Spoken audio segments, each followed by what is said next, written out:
We met when we were both graduate students at the University of Buffalo, and so this would have been around 1994, I think. She came from Argentina to study piano in Buffalo, and I was already a composition and working on a master's in piano as well. The first thing we did was play on my master's recital. Played a few pieces together, really enjoyed working together. Then we played on her master's recital.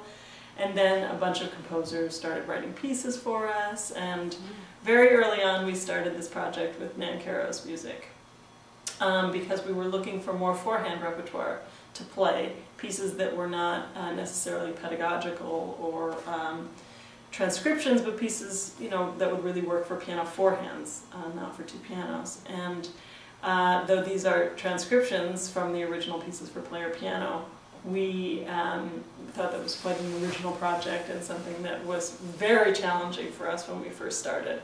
The pieces are so rhythmically complex with several different speeds of music going on at the same time that when we started, really it was a huge challenge to play a piece that was sort of 3 against 4 against 5.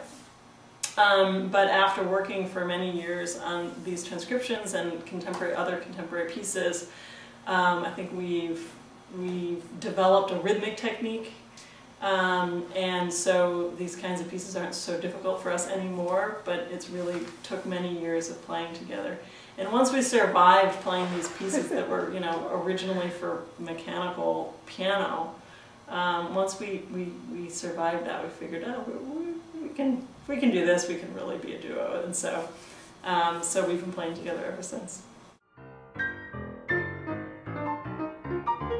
I was 4 when I started playing the piano. I come from a musical family. My father's a percussionist, my mother's a violist. 3 of my 4 grandparents played the piano at some level. So, so I say I went into the family business. And so I started playing the piano when I was 4, and then when I was maybe in 3rd or 4th grade, I started playing the flute as well. Oh. Played the flute up until through college, into college. And then I started composing really at the beginning of college, and then it had to be a choice between composing and flute. Piano was the steady one, but I enjoyed the challenge of composing so much that I flute faded to the background, and composition certainly came to the foreground. Her father was a singer and a piano tuner, and was very involved with music, and so she got involved with piano. She started a little later. I think she was around 10 when she started piano, but she loved it, and she went through a whole series of conservatories and, you know, real strict training as a pianist. And when she came to Buffalo for graduate school, she was working on a master's in piano, but she also got very interested in studying music from a scholarly point of view. And so she also received her doctorate in musicology while she was in Buffalo. So she has the scholarly side and the performance side, and I have the compositional side and the performance. So I think we sometimes have interesting discussions about what it is we're playing and how to interpret it based on these different experiences we have.